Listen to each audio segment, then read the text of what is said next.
Good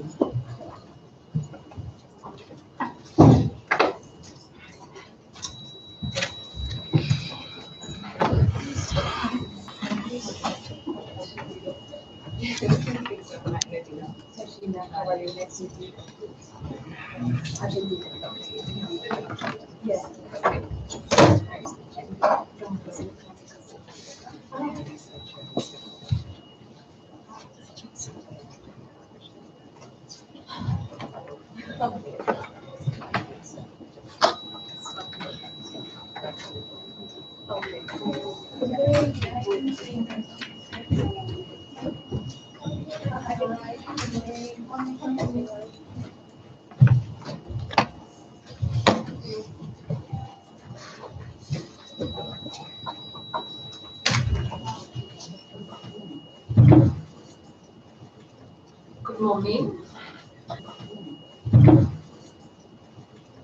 Good morning. My name is Amina Bahat, and I'm a development economist. I presently teach at the University of the Western Cape in the Department of Economics. The theme for today's discussion is women and gender development, developmental disparities and inequalities in Brics and Africa. We have quite an esteemed panel joining us today, and these panelists will be discussing various aspects of this very important issue. Our first presenter is Ms. Georgina Stickel. She will be discussing bridging the digital gender gap. Ms. Georgina is an IT engineer and has postgraduate degrees in international relations. I think she's from Argentina.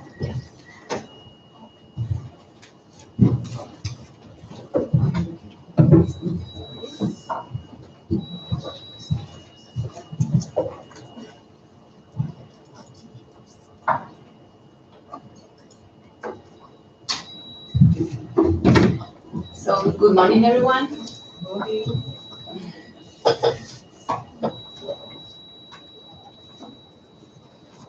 So, well, thank you to being here, and thank you for inviting me to share with you some of the work that we have already done in the W20 this year in Argentina. I'm part of the group since last December. As you probably already know, W20 is an engagement group in the G20. It's a network of delegates, that women leaders from different sectors like NGOs, business, think tanks, and entrepreneurs from the G20 countries. They reach consensus. They write some communiques and policy briefs through consensus. Then we have experts in our network. They are all also women and men from different international organizations or for countries that are not part of the G20.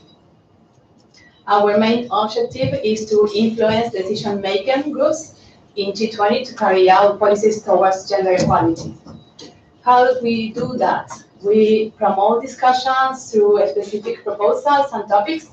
We also collect and disseminate good practices, and also one of the main objectives of this mainstream gender in all G20 engagement groups.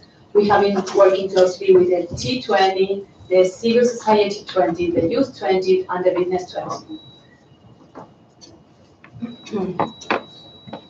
One of our strategic, obviously, the main purpose for us is to promote women's economic empowerment through our 4 topics. 3 of these topics were already discussed in Germany: labor inclusion, digital inclusion, and financial inclusion. And this year we introduced rural women as another subject, because it was a subject that's very relevant to Argentina, Latin America, and also for the developing countries. Let me tell you some facts about these issues before going into digital inclusion. At international level, we already know that closing the gender gap in economic participation for women would increase the GDP at worldwide level for 26% by 2025. When we are talking about labor inclusion, we know that half of the women in the world don't have an income of their own, and on average, the income is 30% less than men. And even though women represent 60% of university graduates, they only stand for the third part of the workplace. When we are talking about financial inclusion, at least in the G20 countries, only 40% of women have a bank account. And even women have owned 20% of small and medium-sized businesses. They only receive 10% of the loans by banks. And the situation of obviously of rural women, they have like multiple barriers and face different kind of disadvantages, even though they for example represent 43% of the workforce in the agriculture. We are all agreed that digital technologies, in particular every kind of technologies, have become a powerful source of social and economic development. But obviously, you have to be digitally included in order to be part of the movement. So, what is a digital gender divide? It can be manifest in two key areas. One of the areas is when we talk about access and use, another one we are talking about participation. Too many women in developing countries and also in socioeconomic, lower socioeconomic status face different barriers to access and use technology. Different studies show that in low and middle income countries, 250 million fewer women than men access to internet, and 148 million of women fewer than men access to mobile phones. This data is very important because at least 80% of the people who access to internet do that through a mobile phone. For example, there's a recent study from GSMA that launched this year, I think at the beginning in March, that also measures the gender gap in mobile internet and shows that it's wider than mobile ownership. In overall, it's around 26%, this gap. And obviously, it's very different when we look into different regions. Like, for example, when we see Latin America, that gap is only 4%, but we are looking into Africa, it is around 34%. Within the regions, obviously, we have very differences between each country. So, for example, if we compare in African category or Kenya, we see a difference between a gap that is between 50% and 70% when we are talking about mobile owners, or 40% and 37% when we are talking about mobile internet users. Let me go back.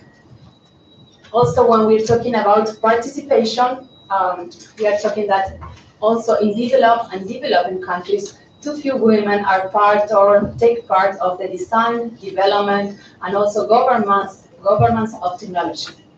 In the technology high industries, the top positions, only 21% are occupied by women. And when we are talking about, for example, women that are studying some STEM disciplines, STEM as science, technology, engineering, and mathematics, only 3% of them are women. This starts from early ages in all levels of education. So the main question here is why this is happening? No? Why we have this gender divide in when we're talking about usage and when we're talking about participation.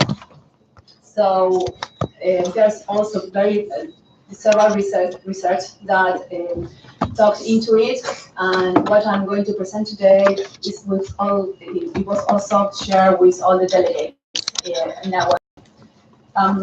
What all of them agree is like one of the main reasons is the affordability, the cost of the devices, the data plans, transactions fees. As I already told you, if women doesn't have an income of their own or their income is lower, they have to think twice before buying a device. And also when they buy it, they bought cheaper and with poor quality ones. And also yesterday, I don't know if Brics is here, but he also mentioned about time poverty. around the world, women do have twice the expense, or twice the time than men in household activities. So the time that the women have in order to spend in the internet is also a measure of affordability. When we are talking about infrastructure, that's one of the main barriers. We're talking about the lack of relevant and affordable network coverage and electricity.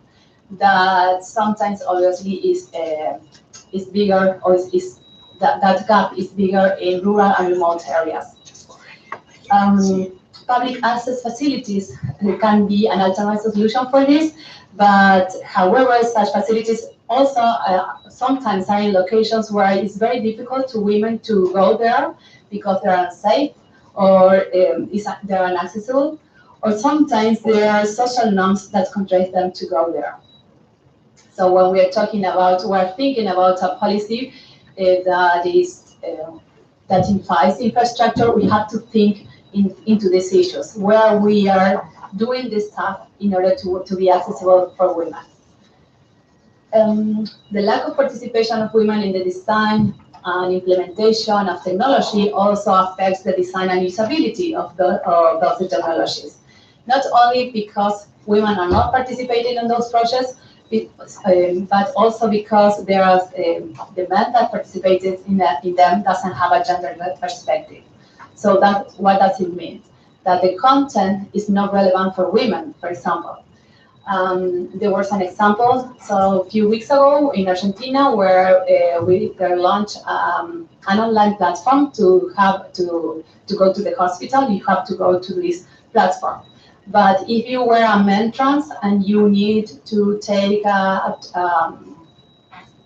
you need to go to your gynecologist, you couldn't do it because the system that doesn't recognize your identification as a woman.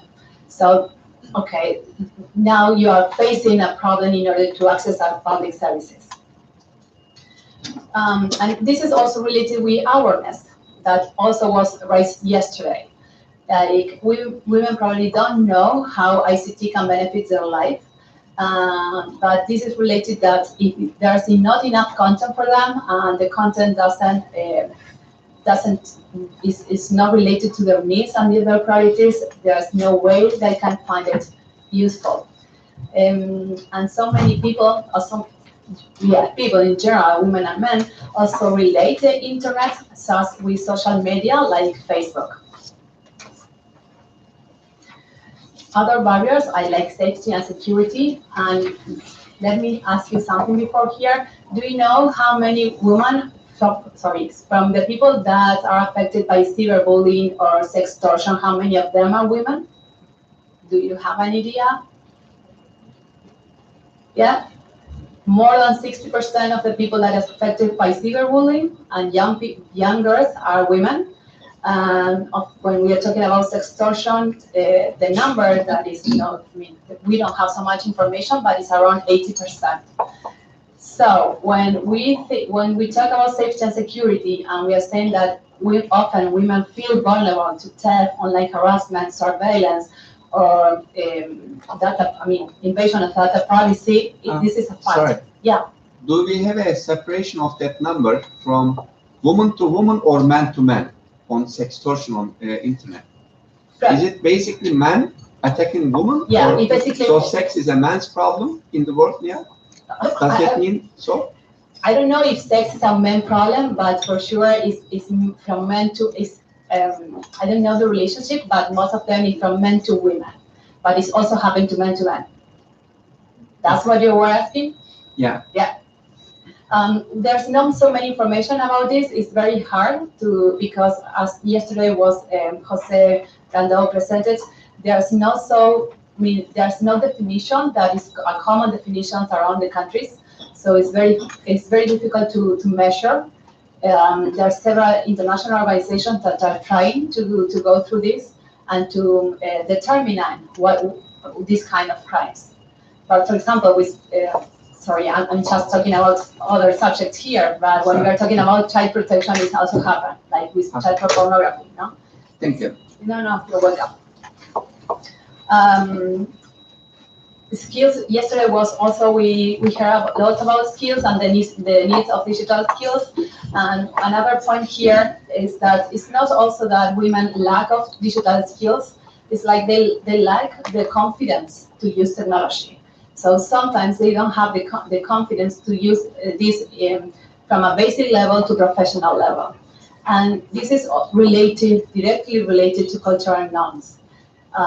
There are gender stereotypes that affect the way that we perceive ourselves and what as the world perceives us, of what we can do. So this impacts in all the other barriers. For example, is one of the main reasons why women are not motivated to study STEM careers, because the teachers and the parents doesn't think that STEM disciplines are for them or are proper for them.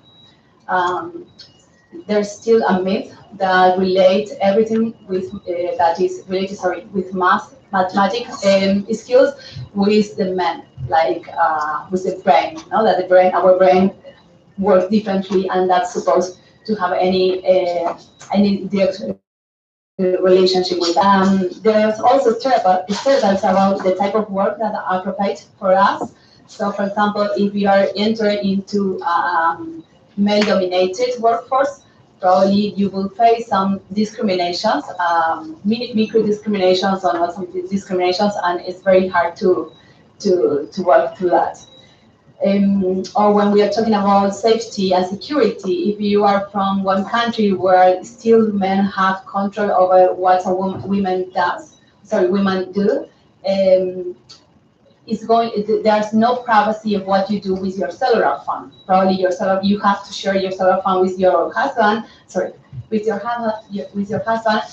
It's very common that they ask you, for example, to change your SIM card every month, so you can lose your network of your contact networks. So all these issues must be addressed. I'm sorry, just to let them know, the importance of these barriers is differently the perception of the impact in every country. So it's very important to have this information just to make really policy-based, evidence-based policies that directly afford the barriers of each country. The important is that if we are not address these issues, technologies may exacerbate gender inequality rather than try to reduce them. Just quickly and to close, that's why the delegates have already defined, elaborate a communique in digital inclusion, asking G20 leaders to, for example, to collect, analyze, track and supply the data disaggregated by sex, because it's one of the main issues that we don't have enough data. And also to apply international guidelines in order to be comparable that data and cross-reference with other socioeconomic characteristics. Another one of the recommendations is related to develop these holistic and cross-sectoral policies that abolish all these barriers. We cannot go through just talking about access if we're not talking about cultural norms. Cultural norms is like is a big issue. Also, we asked the G20 leaders to promote initiatives that is going to boost equal participation of women and girls in STEM studies. And when we are talking about this, it's like that every teacher has to know what is important of digital skills, but also have to have a gender perspective. So they are not going to reproduce these stereotypes into their class. And it's not only about education, it's also about connectivity. We have to assure that the people in the classrooms are well equipped. For sure, ensure that all analysis of the future's work include this gender perspective. Otherwise, it's like we are talking about a future that is never going to come for women. In other communiques about the labor inclusion, and when we are talking about rural women, also we include some recommendations that in a way are related to digital inclusion.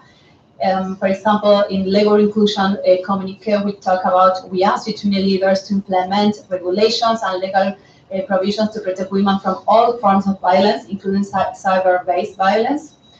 And in the rural woman, we stress the issues about infrastructure, especially for connectivity and electricity. So thank you for your time.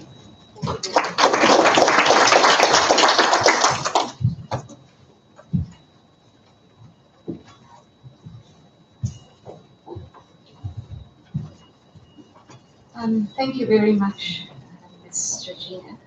Building on that very interesting discussion that Georgina touched on from a global perspective, we will now look at a more African perspective. Our next topic is integrating African women into the digital economy to promote employment and entrepreneurship by Dr. Lily Kwagala Odu. Thank you.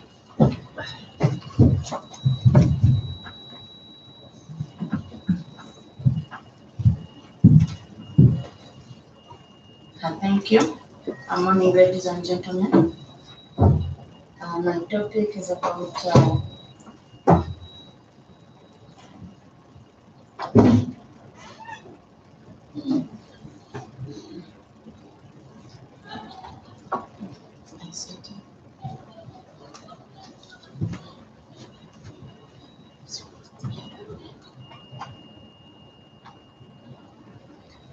my topic is about integration of an African woman into the digital economy. Digital economy to promote employment and entrepreneurship.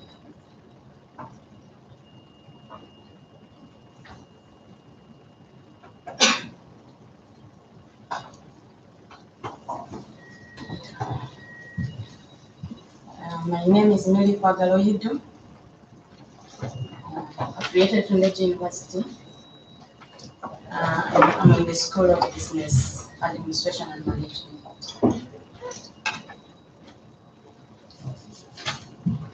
That is the presentation outline. Those areas are key, given that integrating an African woman into the digital economy to promote employment and entrepreneurship. It is something that captures a lot. And given my outgoing colleague that has just talked about the gap, under this one you have to look at the gap, you have to look at auditing a woman, an African woman, and who is an African woman. What are the key areas, what are the ingredients that will make an African woman? And how do we motivate an African woman to go into digital economy? And what is digital economy? These are some of the issues. But before I embark on my presentation, there are 4 ways Nelson Mandela fought for women's rights. Particularly, he's remembered as an advocate to end the global oppression of women through his policies as president and his advocacy as a human rights icon. 1, recognizing a woman. 2, getting women into office.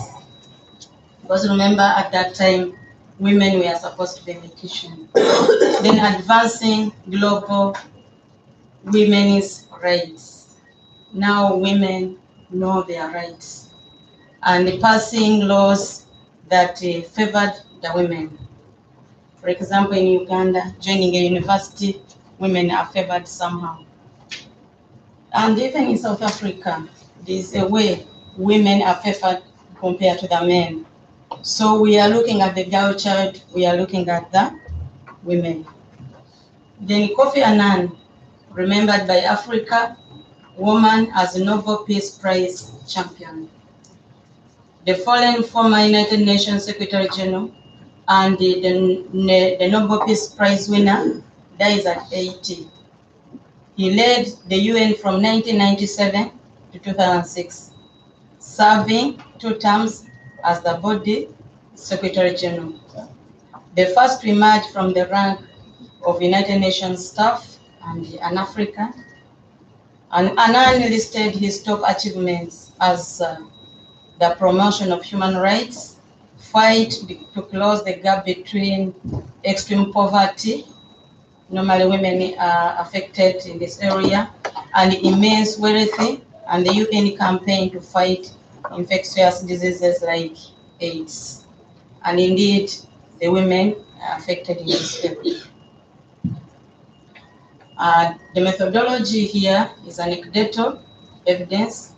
It was compiled using document review, by going through those articles, dissertations, and the practical experience. It has been observed that an African woman entrepreneur is an emerging critical power of economic growth on the African continent.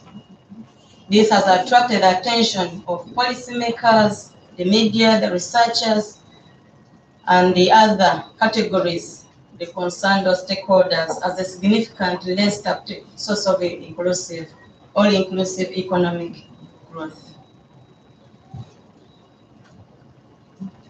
Still, anecdotal evidence indicates serious engagement of various stakeholders globally from the perspective of empowerment of an African woman. Findings show that little implementation, however, has been done in Africa to pursue this strategy. Why? The African culture, insufficient legislation, the social realities, the education constraints, and many, many others issues that affect an African woman. So an African woman, as per this paper, it means a female human being of acceptable age belonging to the African continent. And digital economy, I mean the worldwide network of economic activities, commercial transactions, professions, interactions, enabled by information and communication technology. And employment here, we mean the economically active person with respect to the type of explicit or implicit, that is the implied contract of engagement with other persons or organizations in terms of a job. So when we talk of an employed woman, this is what African woman, is what women. Then entrepreneurship is a mindset leading to a way of thinking of an African woman and acting to solve problems and to create value. Meaning that the African woman, if we've not yet worked on our mindset, there's a lot to be done. So I will tackle the mindset area of an African woman too under this presentation. Then empowerment, what we mean by empowerment of a woman, you find that they can be many, but as per this paper, I'm looking at the economic and then the political empowerment. Generally, to mean greater control for economic empowerment, greater control of one's resources. Or if it's political, this is increased ability to participate in decision-making processes. Because you can't be there, but when you're sidelined, you can't make any decision or any tangible decision that is contributing to the economic growth of the African continent. So we women, we are fighting to make sure that we are there, and even the percentage, not just a few, because they can pick on you and you think you are there, but we are saying all of us, what is the percentage of the women that are involved in the decision making? So generally, globalization and dissemination of information are key requisites for life transformation in different and profound ways, especially for us, the women. Information and communication technologies are seen as necessary ingredients for the digital economic development. Because many women, we are there, but we do not know how much we are valued, how we built. We need to disseminate this information globally. The UN Secretary General, during a high-level panel on the African economic empowerment, honestly recognized that supporting women's entrepreneurial activities is crucial and critical to achieving integration and digital economic empowerment. This recognition has led to many governments in Africa to commit towards achieving several sustainable development power the woman. So in addition, China, India, Russia, and Brazil are providing African nations with new sources of financing, represented by South Africa, that can reduce their dependence on traditional investment, where an African woman can immensely benefit. Because of recent presidents from various countries, we're hearing BRICS. Among them include establishment of a BRICS Gender and Women's Forum, which corresponds with most of the African governments' main policy objective for addressing unemployment, poverty, inequality, and consolidation of its development partnership in Africa, for especially the women. But then we are wondering how the BRICS are going to implement this, because the platform is there, but as women, we need to know how, in practicability, how it is going to be done. Furthermore, governments are committed to leave no one behind so that all groups in society achieve the progress. However, despite the fundamental truth of recognition given to the potential women entrepreneurs on the African continent, it is noted that they contribute a lot to the digital economy growth globally. So it is trivial, the recognition is trivial, but you can see those that have come up, they have contributed a lot to the economic growth globally. And also research indicates that many African countries have neglected to provide significant support needed for the women's entrepreneurial growth and sound employment. This is a fact. Most of the women are struggling.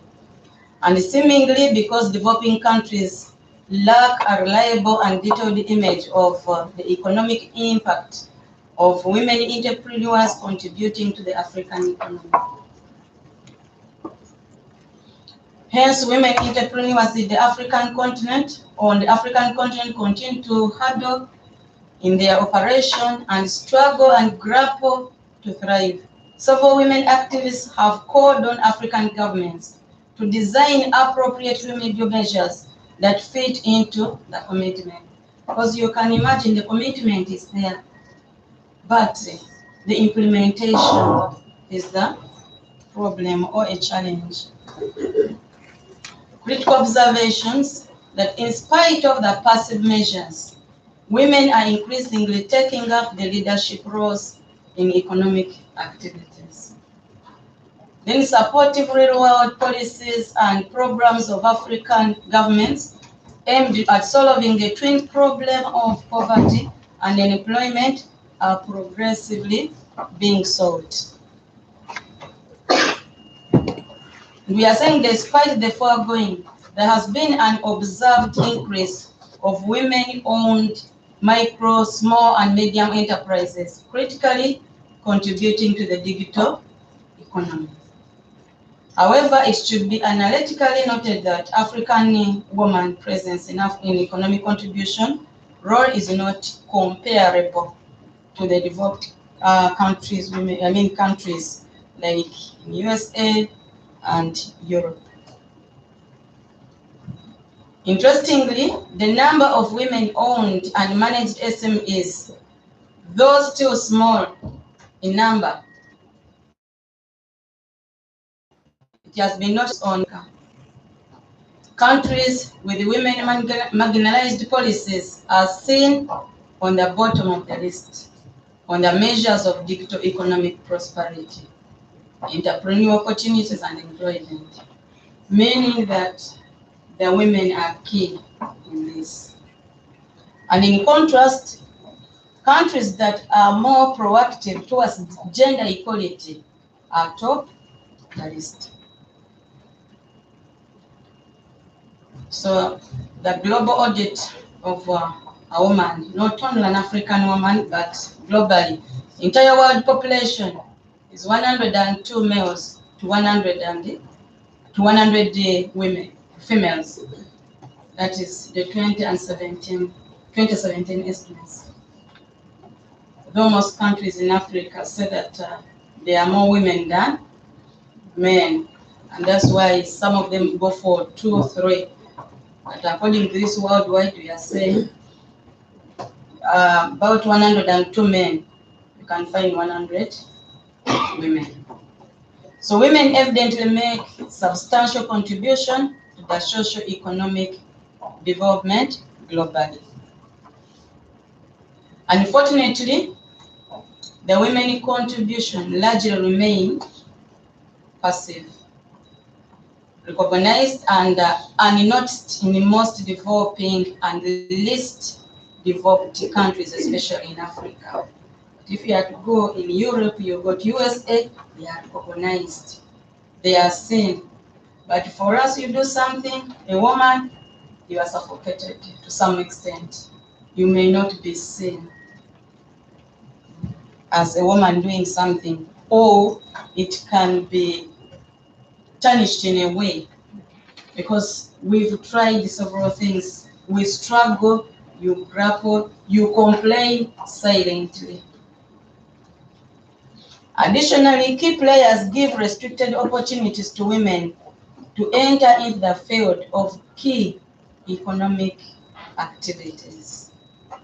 Here I'm talking about the less developed or the least developed and the developing countries. It was observed that though women are burdened with the family and household responsibilities, they particularly in semi-urban and rural areas actively and significantly participate in economic activities in the formal and informal sector. So, in addition to the family, we are there to assist in the formal and in the informal, but mainly in the developing and the least developed countries, our work is the family issue. You are in the kitchen, you are looking after the children. The 2003 World Summit on Information Society viewed ICT as a key resource for women's empowerment. So Africa is grappling with the commitment to ensure that information society enables women's empowerment and their full participation on the basis of equality in all spheres of society and all decision-making processes. SDG 1.4 particularly ensures equal access to basic services and appropriate new technology for all women and men by 2030. But are we there? That is the question. Or are we trying to be there as women?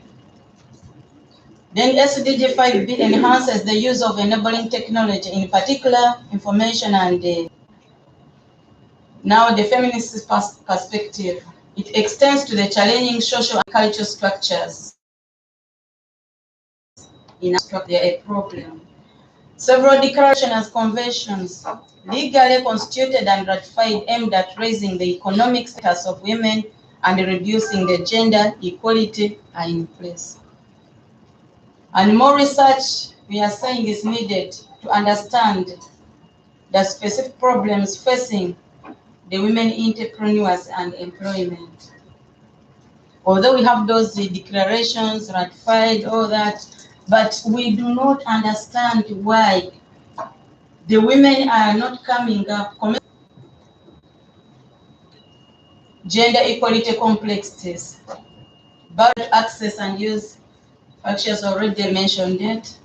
The interplay between online and offline gender disparities, as well as the possibilities for social change. You find that we have some communities that have rejected the change. They've refused to accept or to embrace that change in Africa. Then a specific need for women's empowerment through ICT use, increasing the number of women in ICT-related education field as a policy consideration. You find that today, African women and the new technology is also a challenge because things are changing every day. But the women also changing. Are we trying to run as the technology is running? So we need to be a bit faster. social norms about the appropriate behavior of a woman.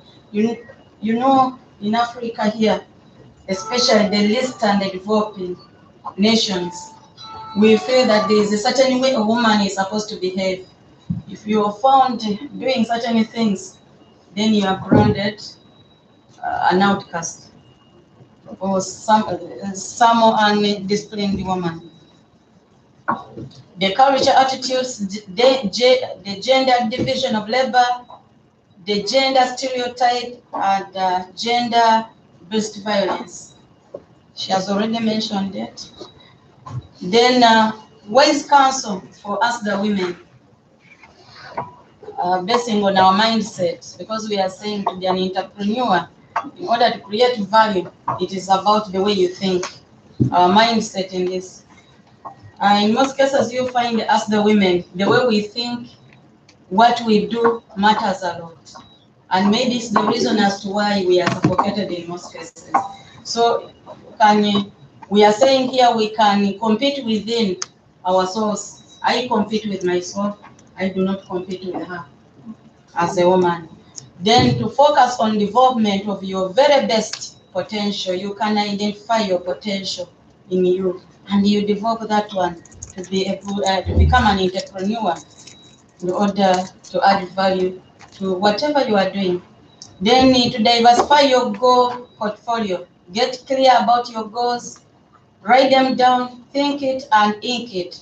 And this has to be disseminated. It has to go down to that woman in the rural area there. Yeah. Because this may not be for us who are here, but how do we disseminate this information to our own down there? Then to manage our career like a business. You think like a person, a one-person business enterprise, because you are one. Because if it is your own business, it's yours. You take your time, you do everything to make sure that it grows. Then you develop a distinctive edge, differentiate yourself, stand out from the crowd by adding skill outside of your main domain. Here we will become entrepreneurs, even better entrepreneurs. Then to manage our internal dialogue, upgrade our internal feelings to be supportive or self-inspiring. You know, we are known by our emotions, that we are too emotional. And you find that in South Korea, they've really worked on this. If I'm to be engaged in an office, they are looking at your emotional intelligence, not so much of your IQ, because this emotion is your heart, the inner part. Then you hang around with the positive people. Does your circle of friends and colleagues uplift and support you, especially our women down there? We back off. Painful as it may seem, you may need to back off from the put-downers and drama kings currently in our life. Wish them well, love them, but protect your spirit so that we can be there. And in most cases, this is where we, the women, go wrong. You are there, but a man is saying that, you know, that one is a woman, because of some of those things. We are underlooked because of some of the things. Be yourself and be your own friend or best friend.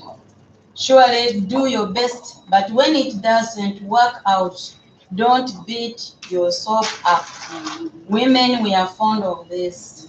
We will go in the bed, you start crying, you start doing all sorts of things because something has failed. When you fail, you spell it out. You spell it out, right, by saying first attempt in learning. Many you'll be given is this, it is free, you can give it out.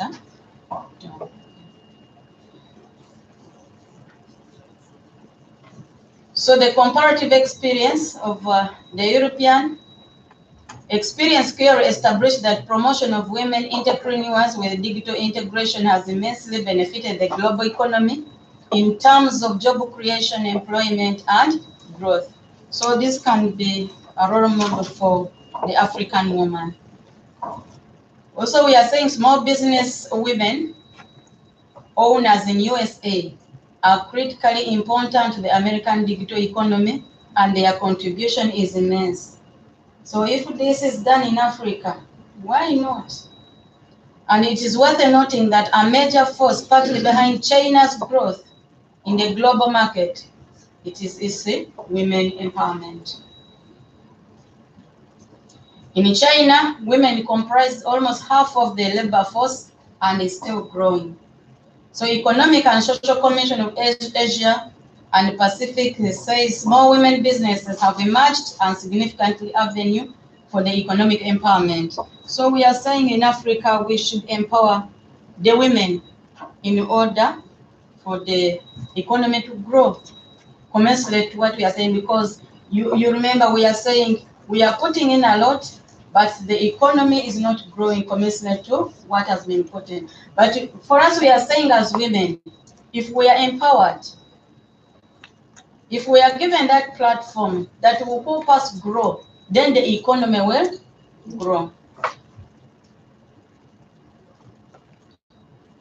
The gender divide indicators and ICT obstacles, she has already mentioned it. The fairness and just accessibility, all that. The threats to access and usage. And then digital knowledge and self-confidence of the women. Appropriate content, apps and services for the women. Yeah, and then the key action areas here, we are looking at information, need for greater and deeper research into women's access to use of ICT.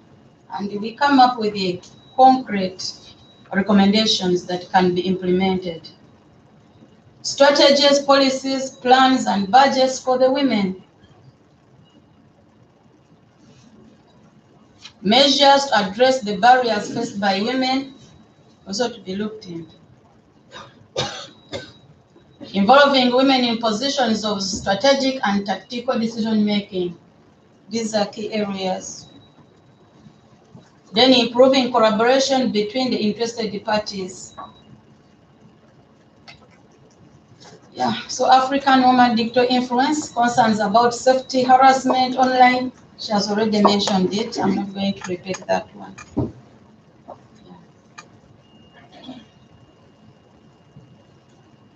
So we are saying that addressing the underlying causes of digital gender disparity is vital. However, dealing with the symptoms without fighting the causes will lead to insincere and ineffective measures. Yeah. So I appreciate all the stakeholders. Gender equality is the way to go. Thank you and God bless you.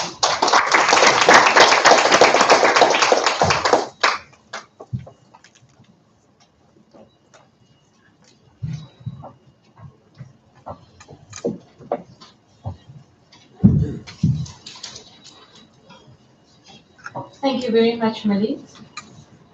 Millie's raised some very important questions. She's highlighted the low participation of women in the African economy. She's also highlighted some of the systemic issues that access barriers to women's further participation.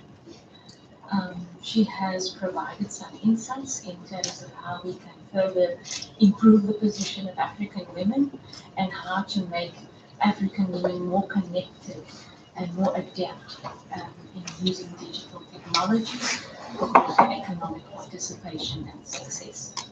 Our next speaker is Ms. Ugu Okeke Usodike from the University of KwaZulu-Natal.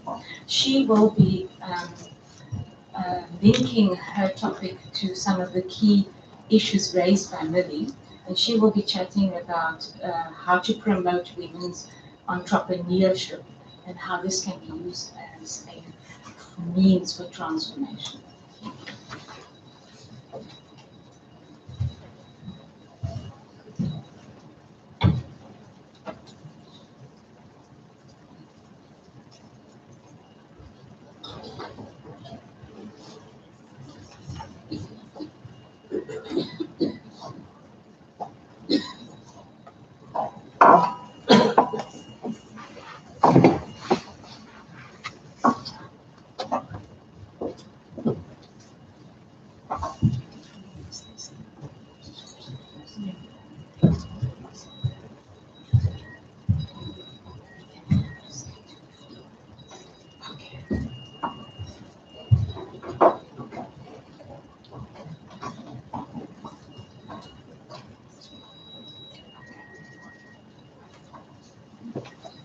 Okay, greetings, colleagues. Before I begin, I would like to just correct a typographical error there. I'm from Devon University of Technology. Okay. Given the picture that we're looking at,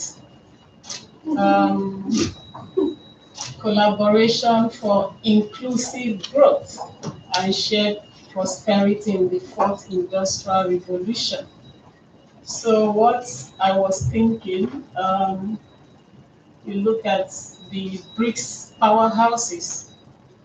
How can we, women, or certain category of women, how could they share in this fourth industrial revolution? So the idea is that promoting women entrepreneurs in the Brics informal economy.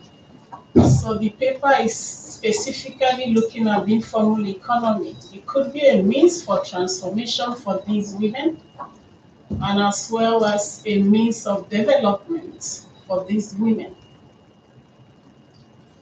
So the outline of the presentation is captured there. Why interest in Brics? I looked at Brics as a very big economy. They've got capital investment on global markets from 9.7, almost 14%, as at 2017, Brics quarterly, business quarterly. You look at Brics economic aggregates, you can see it's quite big there.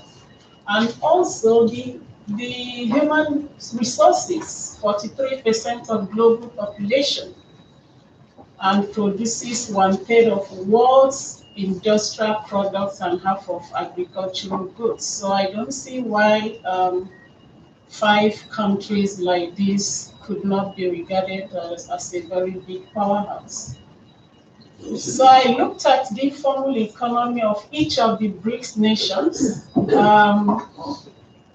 The informal economy contributes quite a lot to the GDP of those countries. You look at the employment, informal economy also provides quite a huge employment.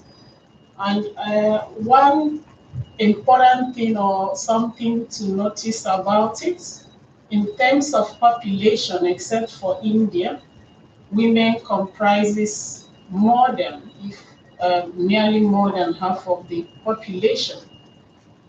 And in terms of the informal sector, for most of these countries, women represent more than men in that informal sector.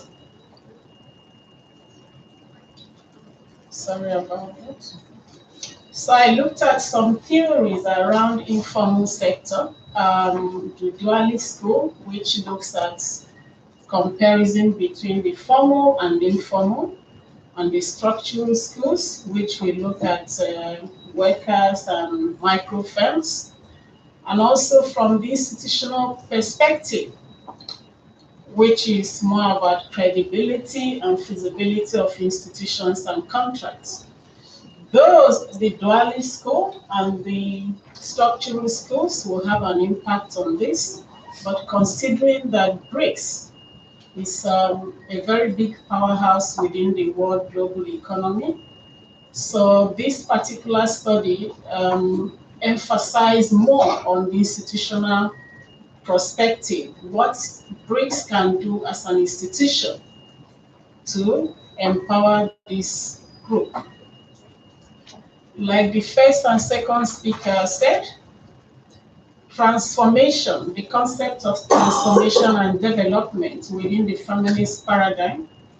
Within the ambit of this paper, feminist transformation is more or less social institutions, changes in our value systems that can move us from where maybe customs and traditions, like somebody was saying, women belong to the kitchen. Women are always in the kitchen, that's where they belong. Social institutions or platforms that can move women away from certain things that deprived us of reaching our, maybe we can take it our, achieving what we can achieve, various forms of gender oppression, social systems with power relations that can lift us from where we are and make us better in the future, provide us a better position. Development in terms of redistribution of power, what can women achieve in terms of resources that are available. So I felt as though BRICS is BRICS nations, their efforts towards development is a good one for this particular study to ensure broader inclusion across social divisions, directly with feminist transformation, development agenda, and at the end of the day, the outcome will be women empowerment. You empower the woman to come out from this particular level and be able to be placed in a better level that can uplift, save her from poverty, uplift her from other social issues. So when it comes to women entrepreneurs, or if you look at the informal environment or informal economy, small and medium scale enterprises, you have some categories. The paper actually looked at the survivalist entrepreneurs. These are the survivalists, and this is where most women are found. Survivalist entrepreneurs. These are ideas of what they look like in Brazil, what they look like in Russia. If you go to India, you see them like this as well, doing different things. And some of them from China may look like this. And some of us would look like this. So in terms of the methodology, the study looked at various documents, mostly public records, personal documents, physical materials, and tried to, amongst these 5 countries, try to get information as much as one could get. And because the study focused on survivalistic women entrepreneurs, it was a bit difficult to get data in terms of their representatives. Remember, they are an informal sector. They are an informal sector, and it's a bit difficult to get their statistics. What you get, they are not protected by government. They are not protected in terms of maybe having a database for them. So I would consider that maybe part of the limitation to the study. So in terms of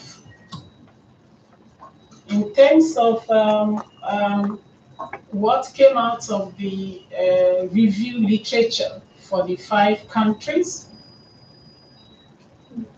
I found common challenges amongst these BRICS nations, especially the survivalist entrepreneurs, because the world is globalizing. My colleagues spoke around the digital technology. Those are the constant challenges that are going on. So because of that, I found that these women within this particular bracket, they face certain common challenges like pricing in terms of maybe multinationals around them who can knock down prices, and they are just maybe sitting in front of one of those bigger grocery stores and trying to survive. Sometimes in terms of market assistance, in terms of education and awareness of certain things they can benefit from, access to technology, which the first 2 speakers have said something about it, cultural norms and business financing, having access, awareness of access of financing, and these are some of the common challenges I found within these 5 BRICS nations. So the recommendation, as the second speaker said, the BRICS government, they've looked at it and they said we're gonna have agree on a platform to ensure inclusive growth in the fourth revolution. Will this platform be able to accommodate this particular area, these particular women that form majority of the survivalist entrepreneurs? So if this particular platform can be established, maybe each things like skills training to be able to compete within the business environment, maybe shared business knowledge. Are there things we can learn from each country, from country perspective? Maybe as we are networking, an opportunity for these women to network, share skills and knowledges, or maybe issues like cluster management, which has worked for formal economy. There has to be some sort of strategies that can be integrated to allow for women in the survivalist level to share some of these information. So these are some of the recommendations that the study tried to put up. And the study, the researcher is welcoming ideas into this particular concept. I would really appreciate ideas and comments into that. Thank you.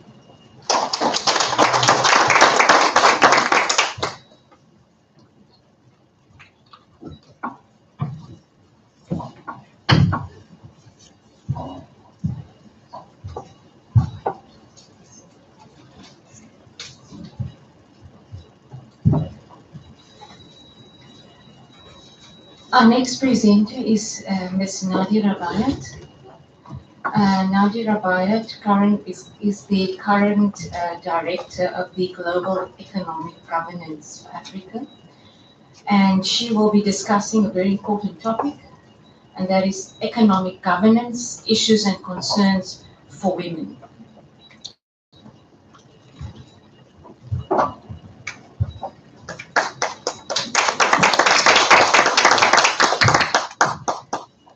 Okay, so it looks like I'm the only one without a PowerPoint presentation.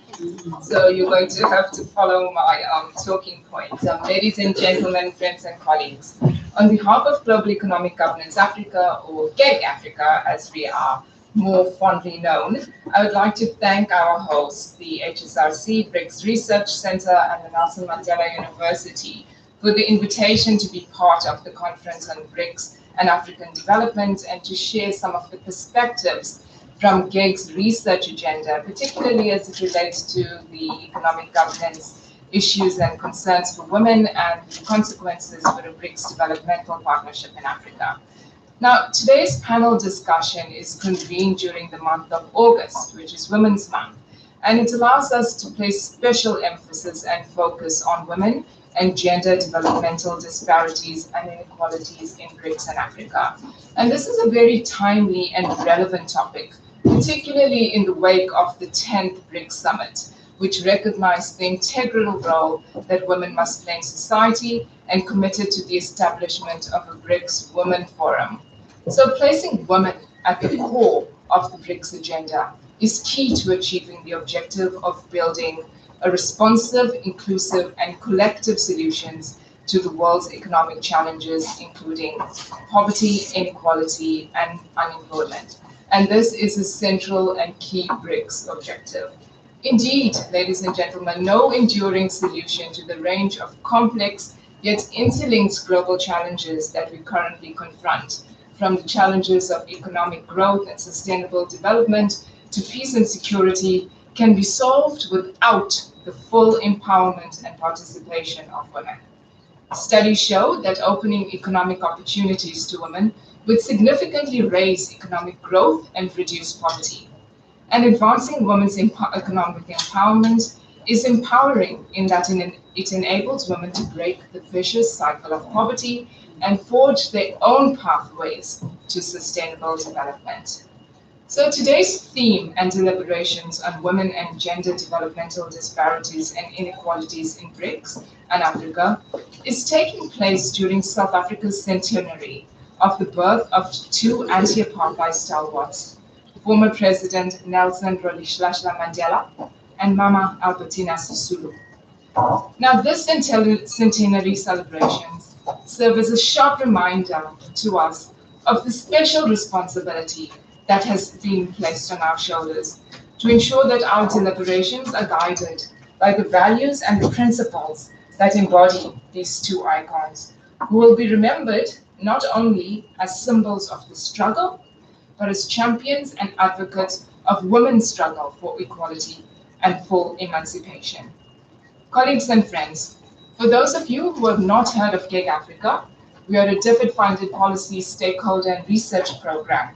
GEG works very closely with the South African government and other African policymakers and research organizations to inform and advance stronger sustainable development policy makings and outcomes, particularly for the continent at global economic governance fora, including the G20, Brics, WTO.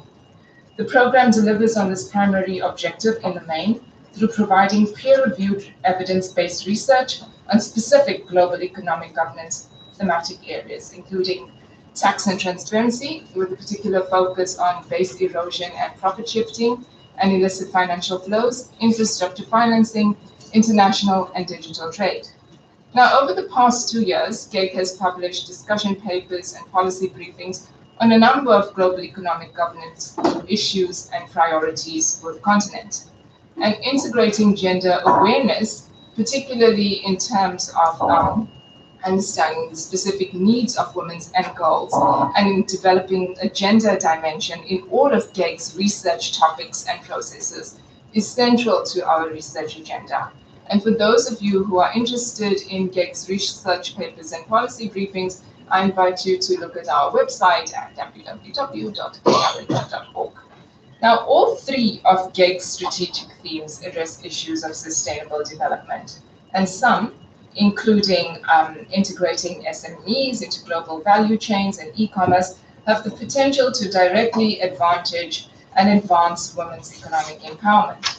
Indeed, digital trade and e-commerce, as part of trade and economic governance, are transforming the world of work and production, with e-commerce emerging as a powerful tool for women's empowerment in developing countries. Now, we've heard over the course of our deliberations for yesterday and today of how the global economy is experiencing important technological shifts with the rise of digital technology as the key driver, and how these shifts are likely to intensify in the coming years with the emergence of new technologies, including artificial intelligence, 3D printing, robotics, cloud computing, and autonomous vehicles as part of the fourth industrial revolution. The associated rise in digital trade further highlights how information, products, and services are increasingly exchanged over the internet. Now, if we are looking and if we are seeking to identify strategies and interventions on how to unlock the potential for women to benefit from and contribute to sustainable development in the era of the digital revolution, then we really need to have a very comprehensive understanding of the challenges and the opportunities that face women in this new context. Given the centrality of e-commerce to the socioeconomic empowerment of women, I will be focusing my presentation today on the economic governance concerns and issues for women, specifically in the area of digital trade, and sharing GEG's perspectives on the opportunities to be harnessed and the challenges that must be addressed in order to increase the number of women entrepreneurs online, in order for women to fully exploit the benefits of e-commerce. Now, I'm going to start very quickly by just highlighting some of the advantages of e-commerce. Digital trade and e-commerce, ladies and gentlemen, are transforming the world of work and production. And e-commerce, which can be very briefly described as the sale or purchases of goods or services conducted over computer networks by methods designated for the purpose of receiving or placing of orders.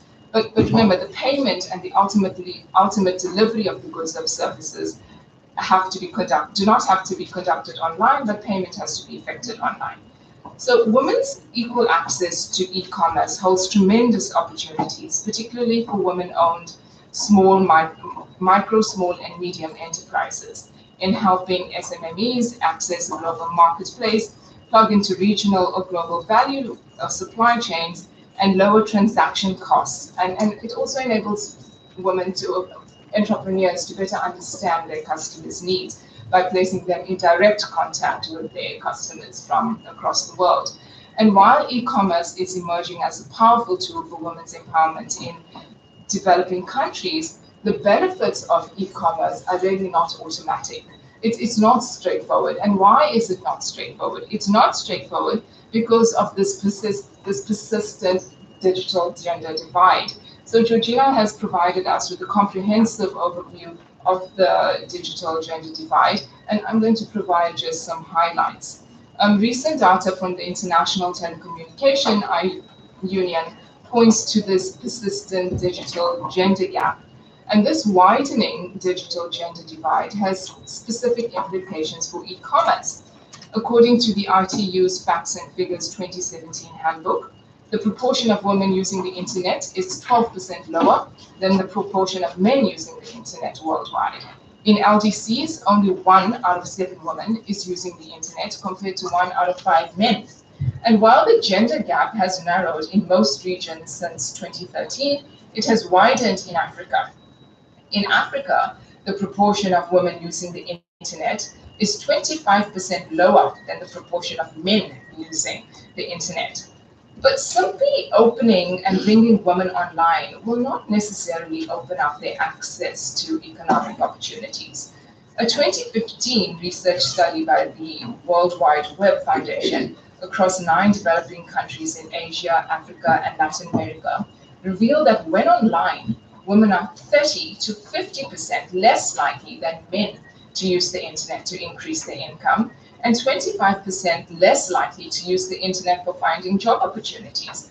So this commonly held assumption that we have that the internet serves as an entry point for the expansion of women's economic and political choices was debunked by the findings of this study. It shows us that access is not enough. In order to fully understand which actions, interventions, and policy safeguards must be put in place to increase the participation of women in e-commerce, we first have to have a better understanding of some of the structural barriers that women entrepreneurs face. So some of the cited challenges from UNCTAD and international trade study case studies showed us that an assessment of women entrepreneurs in Tanzania found that as many as 97% of the women used mobiles, but only 1 in 10 used website, and only 16% had sold products online, pointing to the needs for skill development. I think the International Trade Center also conducted this perception study of 28 Tunisian SMMEs to assess their readiness for e-commerce. And this was a useful study in that the findings on the challenges faced by women entrepreneurs in integrating e-commerce in their business are the same challenges faced by other women in the continent. And the study identified the following barriers to e-commerce facing women entrepreneurs: a lack of awareness on how to transform their offline success into online opportunities, particularly an unawareness of the online processes, a lack of information around e-payments, a lack of access to finances to invest in e-commerce, and then, of course, what we've been listening to over the past 2 days, the lack of digital skills. And the findings from these case studies are also supported by academic literature, which points to the need to provide women entrepreneurs specifically with targeted technical and professional skills and training in e-commerce, financial resources, and digital literacy skills. So indeed, ICT and digital skills training for women and girls was identified as key to bridging the digital gender divide and supporting the effective participation of women in a digital society, and by extension, their participation in digital trade and e-commerce. So I'm going to turn now to BRICS. So what does this all mean for BRICS, and how can BRICS countries respond to these challenges, and what opportunities are there for a BRICS developmental partnership in Africa? In order to support the effective participation of women in digital trade and e-commerce, we first need to support the effective participation in a digital society. We need to facilitate ecosystems that not only grows the digital economy for Africa, but which carves out a gender dimension to growing this digital economy and bridging the digital divide. So if we're talking about BRICS developmental partnerships in Africa, then there's significant opportunity for BRICS, and particularly through the newly established BRICS Women Forum, as well as the Working Group on the Fourth Industrial Revolution, to ensure that addressing the digital gender gap and fostering the digital inclusion of women and girls remains a permanent item on the BRICS agenda. These working groups should seek to share best practices and lessons to support national efforts in developing a series of recommendations and targeted interventions for closing the digital gender divide and fostering the equal inclusion of women and girls in broadband access and use. So central to the objective here is firstly for these working groups and for all of us, for academics, for researchers, for policymakers, this has to be a multilateral stakeholder engagement effort for us to unpack and for us to develop a comprehensive understanding of what exactly is this dimension, gender dimension, and gender perspective in strategies and policies, particularly as governments continue to develop their digital industrial policies and plans. So we need to interrogate exactly what women's needs in this area should be, and then provide guidance on how best to integrate gender consideration in these various policies, including, as I mentioned, digital industrial policies, ICT policies, and broadband plans. We need to develop from a gender perspective a better understanding of the barriers to access and use, including affordability of internet access, safety, awareness, digital skills, and relevance, with emphasis on a BRICS-specific socio-cultural circumstances. Now, the importance of increasing access to strong sex disaggregated data on internet access and use is critically important in order for us to gain a better understanding of the different contexts. So if we want to make more informed policy choices to help us bridge this digital gender gap, then accessing sex disaggregated data is critical to our understanding and measuring the digital gender gap. And a better understanding of these and other issues is really the first step towards the formulation of more targeted and effective interventions to close the digital gender gap and to foster the digital inclusion of women and girls. Now, as African countries embark on the process of developing their national e-commerce strategies, and as the African Union, I was there last month, and we were in the process of deliberating on an African e-commerce strategy. I really believe that there's significant opportunity for the creation of a BRICS developmental partnership in Africa on really addressing the digital gender gap and supporting the effective participation of women in e-commerce. Because while African policymakers have considered the gender dimension of e-commerce as part of the overall aspect of inclusivity, there's significant opportunity for BRICS to support African countries in this process through the support of research and multilateral dialogue platforms on what other gender-targeted and gender-responsive interventions are required in order for e-commerce as part of digital trade to serve as a leapfrog opportunity for both urban and rural development. And for us to look specifically at what are the gender-specific constraints and practices and structural impediments preventing women entrepreneurs from pursuing economic opportunities provided by e-commerce, to look at the types of gender-targeted and gender-responsive interventions that respond to these challenges, and which should be integrated in a national and continental-wide strategy on e-commerce, as well as really supporting the strategic thinking on additional measures to address the gender dimensions on e-commerce. And here I believe there's a phenomenal opportunity for us to build upon the progress and the tremendous strides made by women entrepreneurs in BRICS countries, and to look towards the creation of a network for BRICS women entrepreneurs in e-commerce, as well as the dissemination of best practices and access to role models for women entrepreneurs. Okay, now I'm going to conclude, but before I do, I want us to also think through the human rights dimensions on this, because I believe that a discussion on advancing the socioeconomic empowerment of women on the continent through digital trade and e-commerce is really incomplete without applying a human rights assessment and analysis to the formation of e-commerce, with specific emphasis on the human rights concerns of women. So women's rights are protected under international law as the poorest and most disadvantaged groups in many countries. The promotion and protection of women's rights is central to achieving fair and sustainable development. Indeed, human rights forms the basis for human development.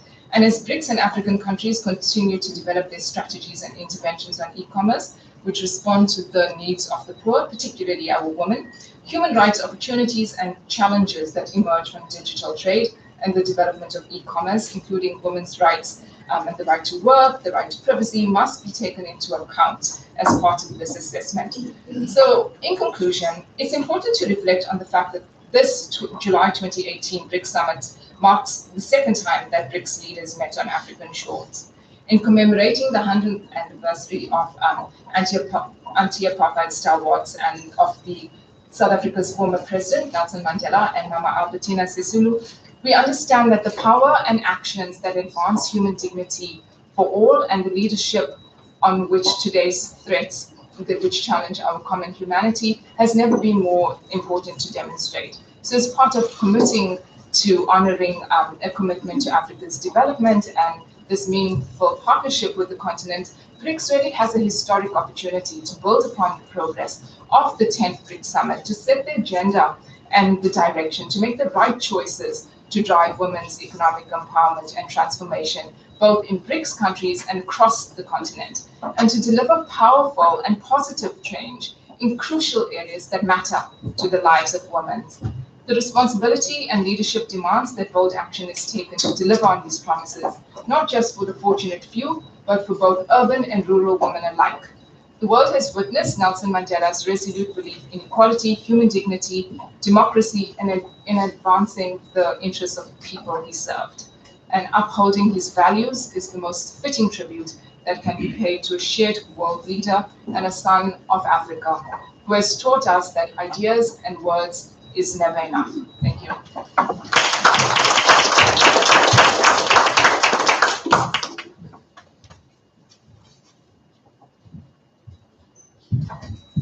Thank you very much, Nadira. Nadira has highlighted the incredible opportunities of the Fourth Industrial Revolution.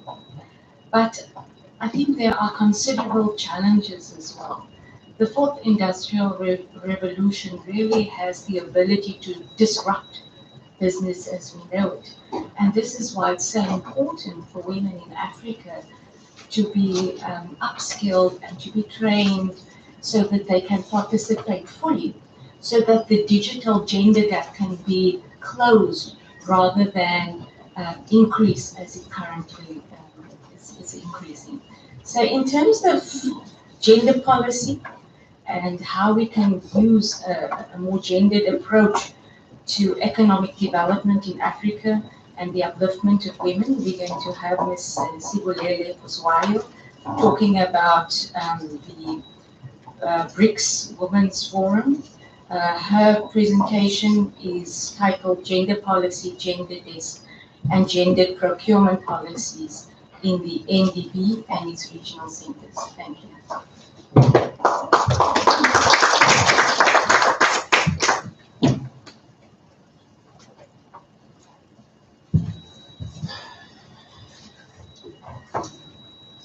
Okay, thank you, colleagues, and good morning.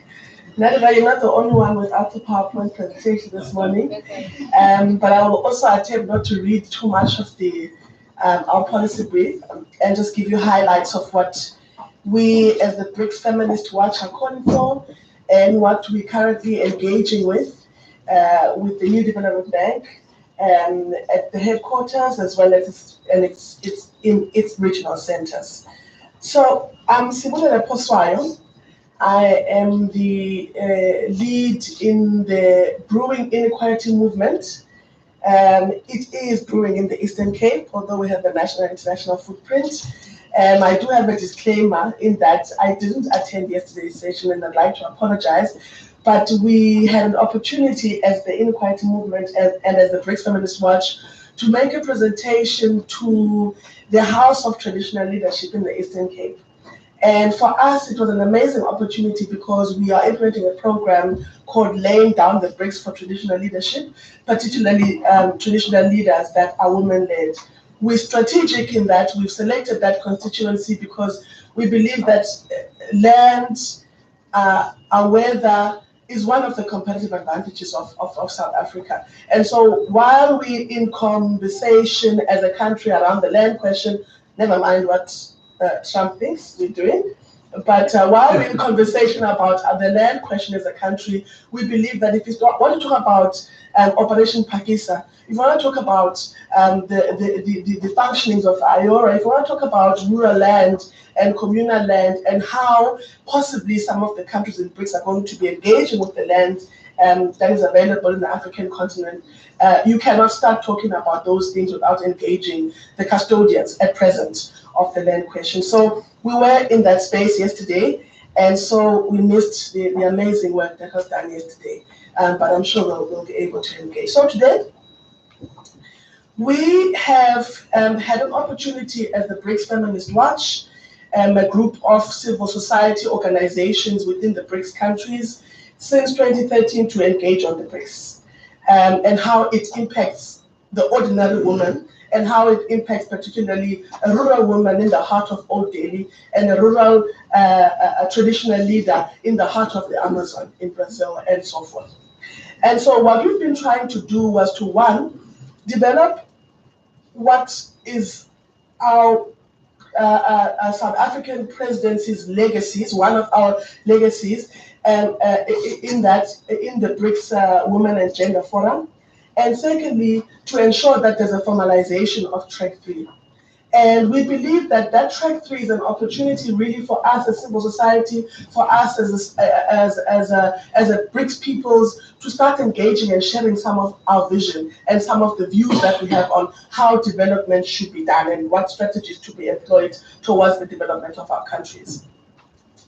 And so last year in 2017, we had an opportunity as the Brics Feminist Watch to engage the second New Development Bank annual meeting in Delhi in April to provide why we believe that the New Development Bank should have a gender policy and what impact it will have and what should be in that policy, and of course who should lead and what processes to be followed. Was a successful meeting. We then developed a policy, asked to develop a policy brief because all the men that were there didn't know what one gender meant. They thought it was about the different sexes.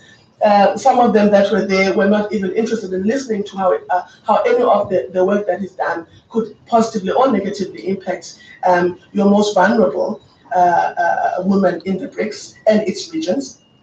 And so they then asked us, in addition to propose to making this proposal, to then start developing a policy brief that will then guide the processes moving forward. And in October, we'll have a second opportunity to engage. We've been engaging virtually, but we'll then go back physically and say, so you asked us to do this, and here is what it looks like. We are, one, calling for, we believe that there's no sustainable development without gender equality. And so the basic three things we're calling for is a gender policy. And that gender policy would guide two specific areas. The first specific area would be the formation of a gender advisory committee in the New Development Bank as a structure, as well as its regional centers. What will this advisory committee look like? The advisory committee will possibly be an external consultative body with a 3 to 5 year term would meet twice a year, and the role, most importantly, would be to develop a gender policy to do away with gender blind development framework, a framework that is blind to the needs of women in the Brics countries and its regions.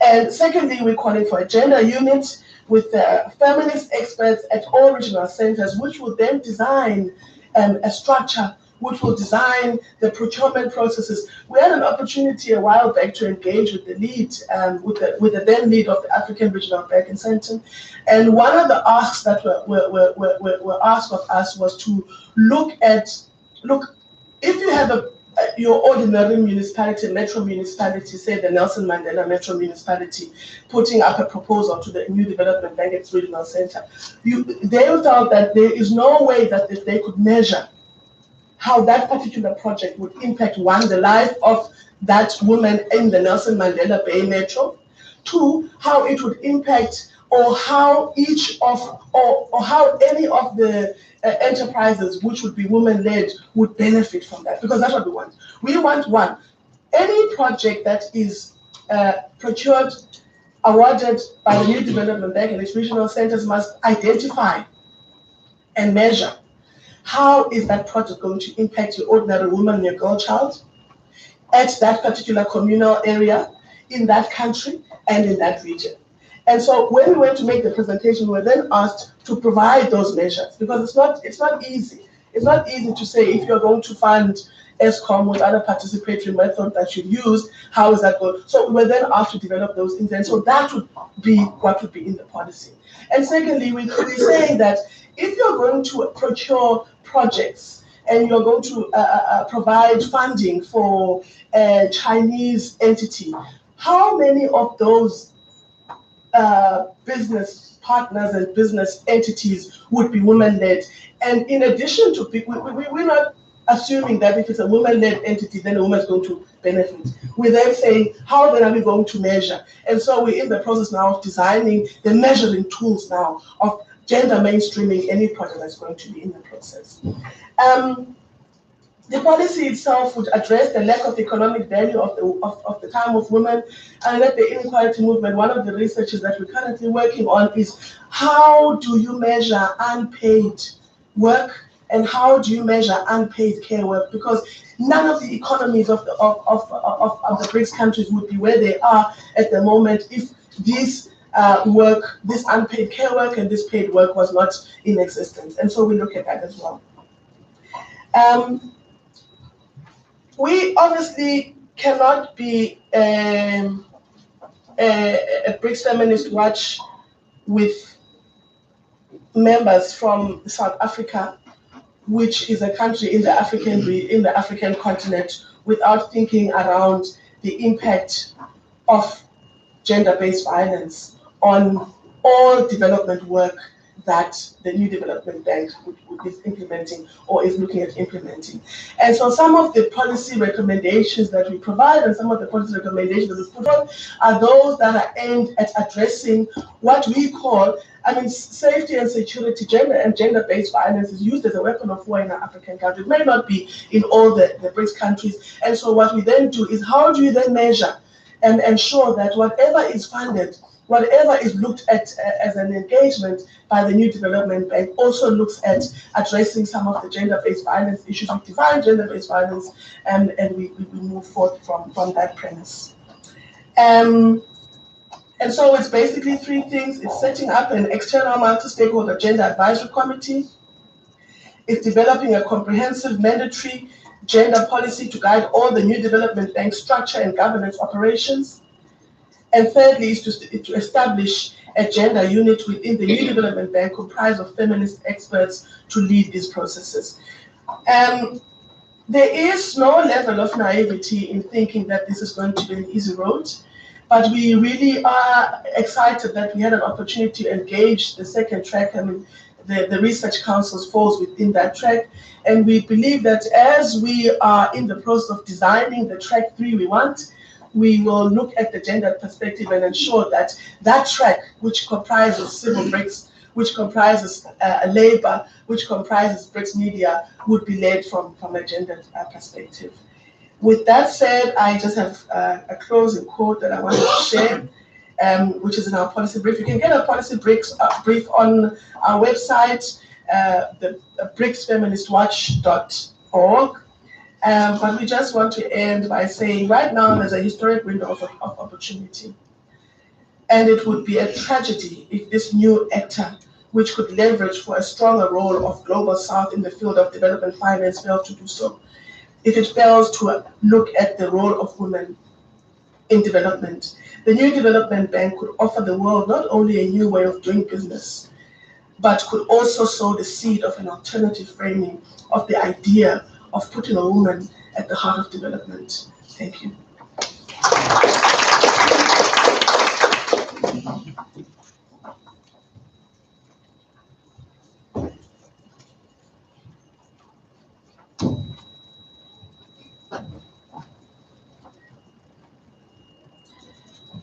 The international evidence is clear.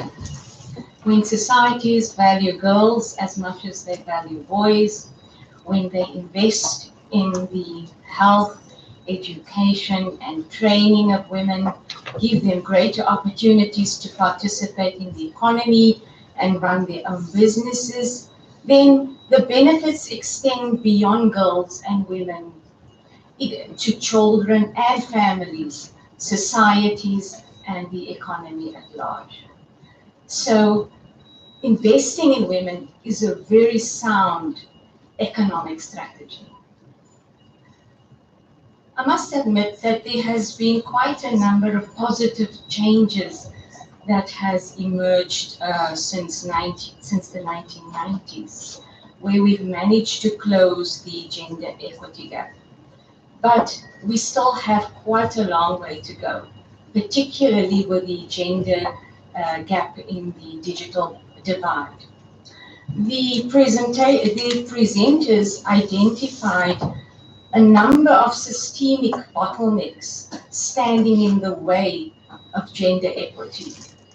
These systemic issues permeate the religious, cultural, social, economic, and political spheres of women's lives in the BRICS countries. There are other threats as well towards the promotion of greater gender equity. The profound climate change that we are witnessing and its impact on land, the ecological and political crises that we are presently witnessing. We need to consider this in our broader BRICS women's agenda. And then lastly, before I hand over to the discussant, I wanted to not miss the opportunity to say that the world needs more men standing up for gender equality. And I'm saying this because I think 90% of this auditorium is full with men. Yes. So our discussant is Professor Jolien Steyn-Kotze. She's a senior research specialist in democracy, governance, and service delivery at the Human Sciences Research Council. She was formerly the Associate Professor of Political Studies at the Nelson Mandela Metropolitan University. She's the former president of the South African Association of Political Studies and the current editor of Politicon, South African Journal of Political Studies. Thank you.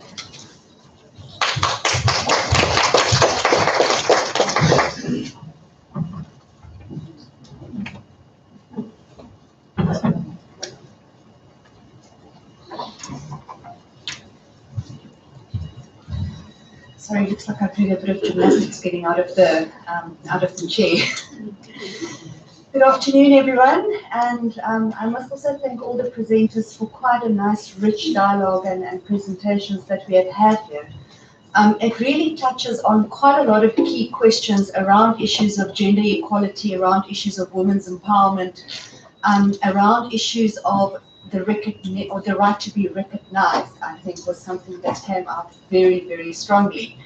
And for me, that really starts linking into when we start looking at those spaces, the spatiality of transformation.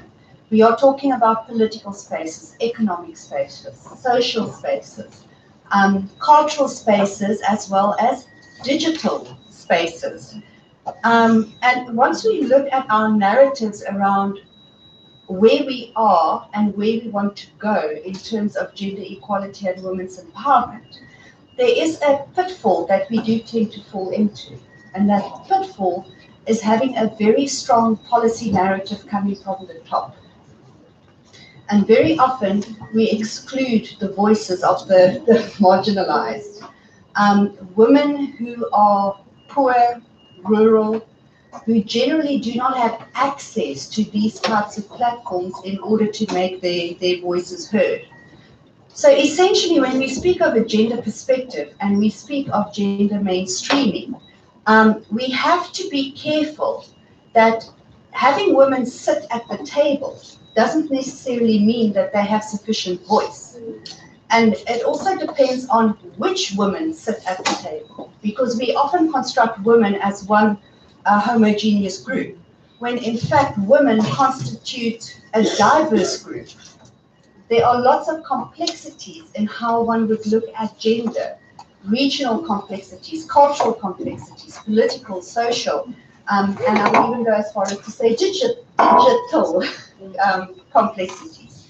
So when we start talking about women's economic empowerment, we need to guard against a narrow view of thinking once we give women access to economic opportunities, we will achieve a gender equal world. I mean, we just need to look at the former Millennium Development Goals, right? Key to the MD Millennium Development Goals was women empowerment and gender equality. Let's look at the SDGs now. Again, we have women empowerment and gender equality on the agenda. So as much as one is making progress, it does seem that we are not really dealing with the underlying issues, which has been highlighted by the presentations. Issues around culture, issues around the construction of women and the place of women in society. Do we belong in the kitchen? Do we belong in the office? I personally believe we belong in both, because we wear many hats. While we can say it's a good thing that unpaid care responsibility work has now been recognized as a female contribution in the construction of the SDGs, it doesn't necessarily mean there's now a more equal distribution of unpaid care work. A recent study that we did within the Indian Ocean Rim Association found that if you look at developed and developing countries, the portion of unpaid care work undertaken by women remains higher across the board. When we start looking at issues of access to education, access to quality services, access to finance, a country's level of development will also impact on women more than it would impact on men. So again, in our study of the Indian Ocean Rim Association, which I decided to give it the title I Must Share, because whenever we sit at these policy narratives, then the journal editor would go, let's talk about sex. And then everybody says, yes. And then we are talking about the state of gender in Iora. And that was the title of the article. Let's talk about sex, the state of gender in Iora.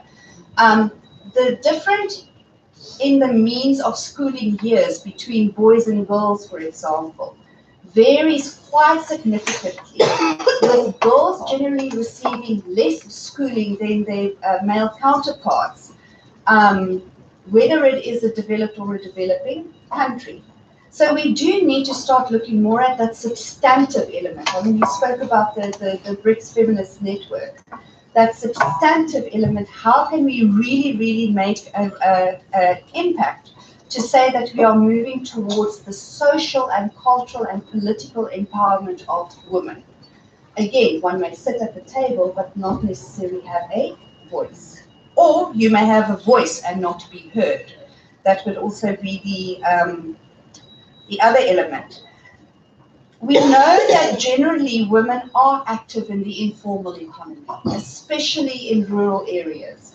where women tend to try and make a living within the informal economy.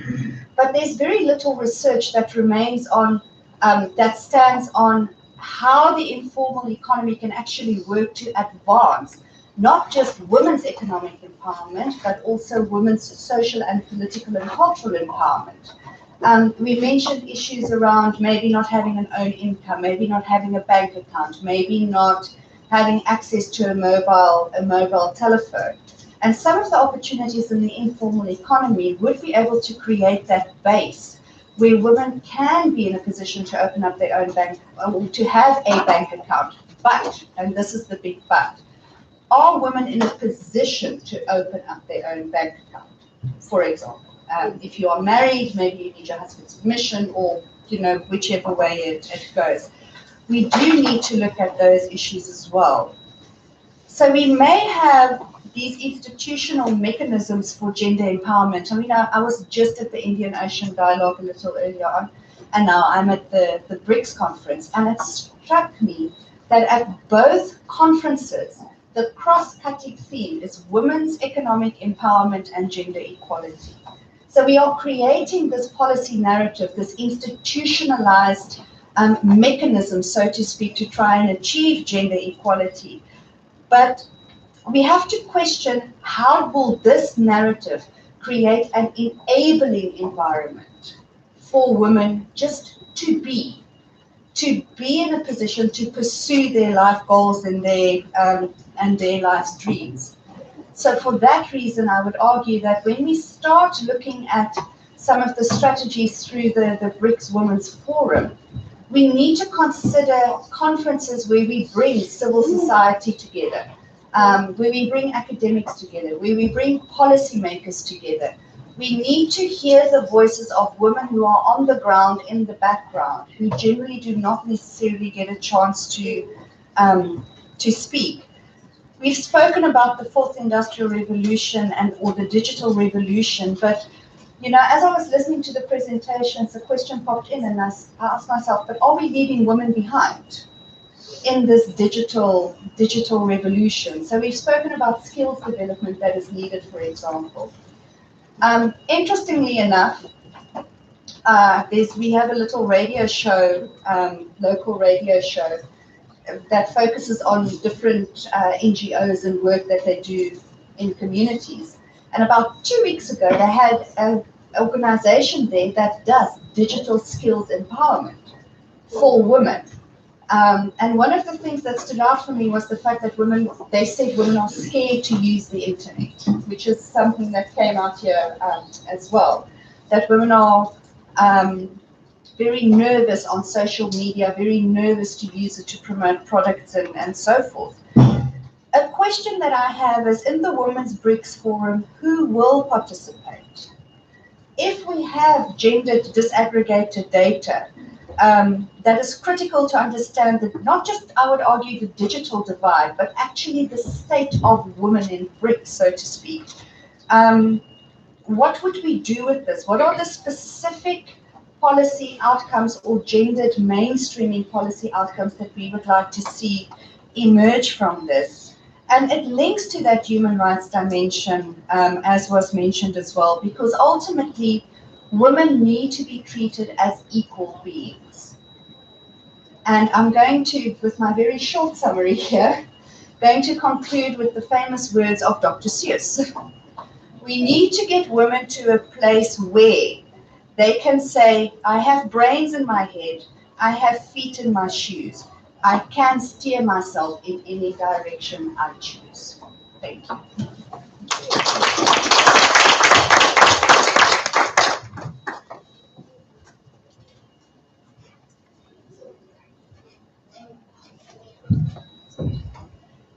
Thank you very much, Julie. We have roughly 20 minutes left for questions. I'm going to ask that we circulate the mic. Do we have any questions for the panelists?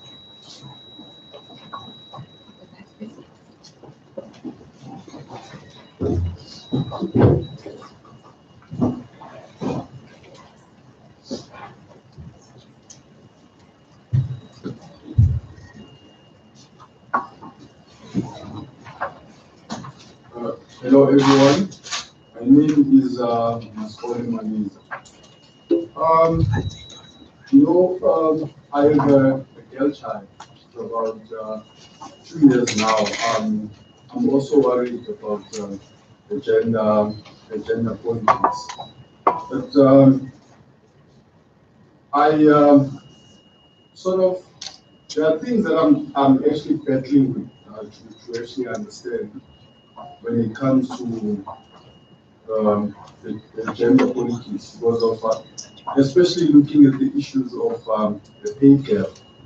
Because of I've actually been following Jordan Peterson, because he speaks strongly against the dominant views, because he is of the view that mostly the pay gaps are caused by issues of females giving birth, and probably after having children, they lose interest of actually pursuing their careers and becoming CEOs. That as a result, at times there would be those years that they will spend in raising kids, but whilst a man does not really have that responsibility, because it might be that they use more time in actually advancing their careers. So I'm struggling to understand whether that is more factual or not, and does it really affect the gender imbalances, because also as well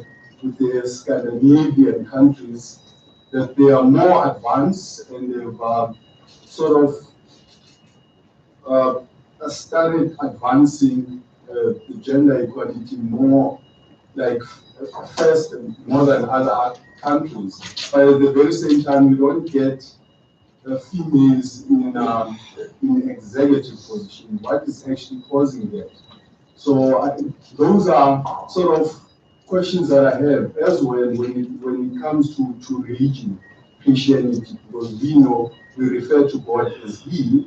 Does it really also affect when it comes to the culture and how other females are not really confident enough to actually challenge the issues of patriarchy, even when it comes to them going to church? How does it really affect what we actually trying to achieve, which is more of a gender equal society? So yeah. Okay. Do we have another mic? So we're going to take the questions first and then do the answers.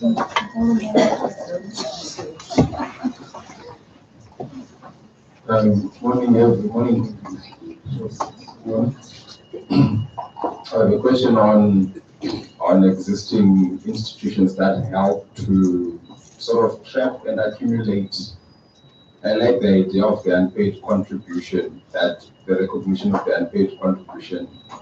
I think sometimes the lackluster economic growth that we have in countries is because there are existing institutions in countries where the contribution of women could collect and accumulate and turn into investments. That is now being changed. And the gender equality narrative is not piggybacking on existing institutions that trap, accumulate, and transform the unpaid contribution by women and transform it into investment that are actually translating into faster economic growth. I would like to make a suggestion. It's not a question. I like the idea that it's now people are trying to measure it. I would think it would be important to have research where the contribution that women in the existing institutions that are there that trap and accumulate the contribution that women make and transform it into investments that actually accelerate economic growth. It's just a simple.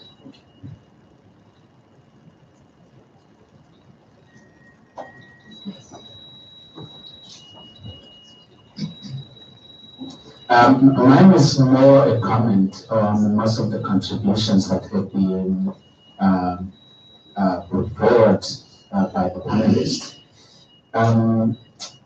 And I would not like to sound as more feminist or more radical than the feminist, but my impression is that the gender inequality has been tolerated for far too long. Women are half of humanity. And I feel kind of almost disturbed by the idea that men can give access to women or a seat at the table as if the table belongs to them. Equality means that nobody owns the table. The table belongs to women and men alike, and nobody should be given access to any other. So why do we still tolerate that the idea that men have to develop a policy giving more access to women, that men have to provide seats at the table, that the voice of women should be heard by men, sometimes ignored, while nobody should really be considered as owning the forum and giving access. Why do we accept that in the 21st century? That's my question. Thank you, Alexis.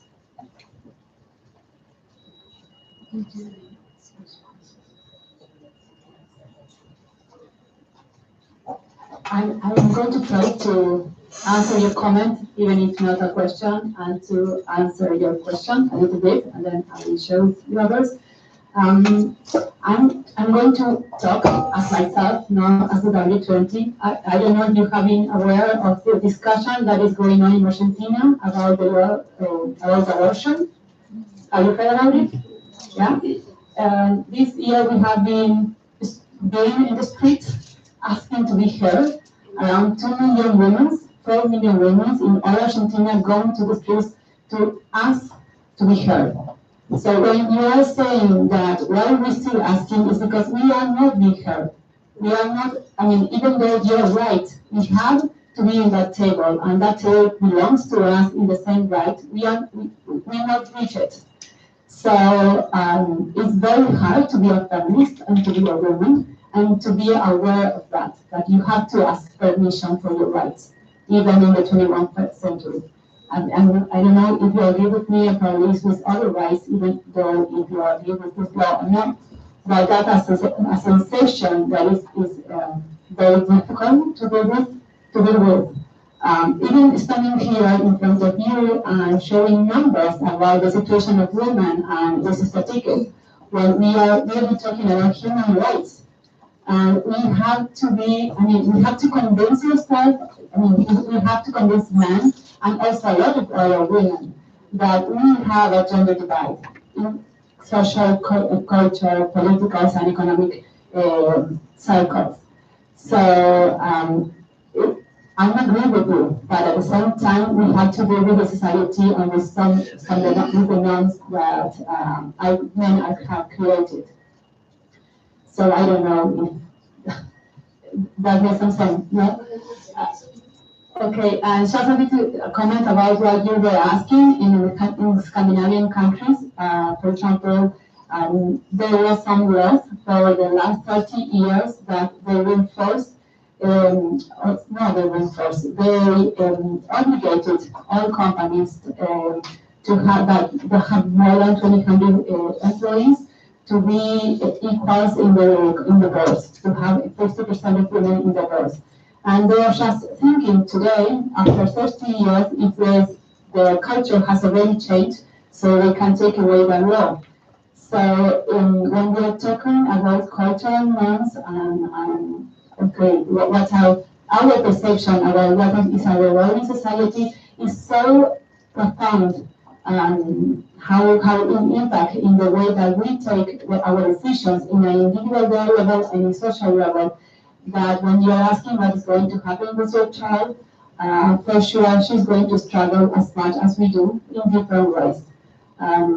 So we can take another example from another countries like Iceland, for example. I think that is the most equal society where at least 80% of the women that can work are actually working. When we are talking about the number of women that are working in the working force, it's just 35%, and it keeping in that number for the last 15 years. So we are sitting here talking about this because that doesn't have much change in the last couple of years. Not couple, 10, 15 years. So there's a lot to be done. And for sure, we have to start with cultural norms and social norms. Because if we don't change that, everything that we're doing and the policies that we're doing, we keep reinforcing the same stereotypes. And we are not addressing the big issue here. Thank you. I like that comment that you just made, that the tape idea does not belong to anyone. But sincerely, if we are to start right from home, a man and a woman, there is that gender difference. And you can even hear from comments right from home. You mean now you're a man? Such comments are right. And so we need to accept certain things that there is that gender difference. Then if we are to go institutional at that level, still when women are in certain position, you are all there seated, they say, the woman, those comments are there. But when there's a man, no one will comment. But the woman, that institution is like it's being led by a woman. Those comments are there. So those are indicators already that there is that gender difference here and the biasness. And even of recent, like in Uganda, the women were being killed, until when the women, including the ambassador, the US ambassador to Uganda, had to come on the street and demonstrate. He said, we are dying, no one is talking. We were quiet, we were suffocating, until when we have to. So we are saying we need to be heard. Yeah, we need to be heard, and we must fight for this. We must fight for it because we realized, we identified it ourselves that there is a problem here. We need to accept that. Even just being here like this, I know the men are saying, these women now, these women. So it is a mindset issue, a mindset that we need to work on, the men and the women. The men to recognize, though it may be said that those who believe in the Bible, even in the Quran, that it was written, but we are saying, can we be heard at least to a certain level? Can we be at least recognized to a certain extent? And can we be put in those positions where we can also fight for ourselves, fight for our children? And like we said, you educate a woman, you're educating the entire world. Yes. Yeah. So that's what we are saying. But that statement, I know there is that disparity. And we need to work on it, even the mindset of the men, and ask the women to work on ourselves, because at times we lose confidence because of how we are treated. Okay. So this is what we are requesting for, and it is our voice. Sorry, Alexis just had another comment. Maybe I need to clarify a little bit what I said, because this inequality is very advantageous to males. So they will not give up so easily if we allow them to be the ones who determine the pace of change. Look, this gender inequality is like racism. So if you leave the devices of the reduction of racism to those who are benefiting from it, they will take their time, they will give promises and papers and policies. At the end, it can evolve very, very slowly until 100 years. So what I'm trying to say is that maybe I'm too radical in most of the things that I say. We have to say this is unacceptable, and we will not leave it to you to determine how fast it's going to change. We are half of humanity, and maybe we should organize better to make sure that it's not the males who determine how quickly and how fast it changes. half of humanity can make a stance and take measures to ensure that the changes take place faster than it's taking place right now. Okay, so I think it's an human capital indicator. When other countries can solve non-man, non-woman gender issues quite easily, if some societies cannot even address typical woman-man inequalities, it will delay their adaptation to the welfare enhancement. I believe in my friends saying, I suppose, we need to address certain issues fast and furious for us. yeah. It is not fair to see inequality between men and women. And men and women discussion is somehow quite, I cannot figure out the right term. It is totally irrelevant in developed countries and from many aspects. It starts by having a panel like this straight after the first session of any event that you have. Before, while everyone is excited about whatever it is that you came to discuss, that's where it begins. But just to tackle your point, there's a difference between gender equality and gender equity. One talks about slinging, slap out the water. Oh my, the neck is kicking in. So this is a man, this is a woman. It's by sexual definition, of course, not by societal definition. And these battles are equal, even the contents are equal. The other one talks about having to lift the other one so that it reaches the point where the other one is at. And so we need to get to a point where we understand that it's not just about gender equality, it's also about gender equity. For example, this is using the South African context idea of BEE. What they were doing was trying to ensure that there's equality in economic, like it was a racial thing. So the blacks had no access to some of the things, the white people had access, so they needed to push. Whether it worked or not is neither here nor there, but that is the idea. We need to be realistic. Also, to my colleague at the back, what we need to understand is that the reality is that things are not equal. We cannot move from a premise that says that we are all human, we are all educated, perhaps of both professors, and we therefore need to be treated equally. You cannot treat a woman who is a professor in the same manner you treat a man who's a professor. Why? Because the woman has reproductive and health rights. She will be away from herself for 9 or 10 months. She will come back to herself and still need to take another couple of months to return to her mental state now. By that time, the board of whatever institution is jittery because the acting director is not meeting the needs because the woman is at home. That's a right. And so we need to move from a premise from the onset that these beings are not equal.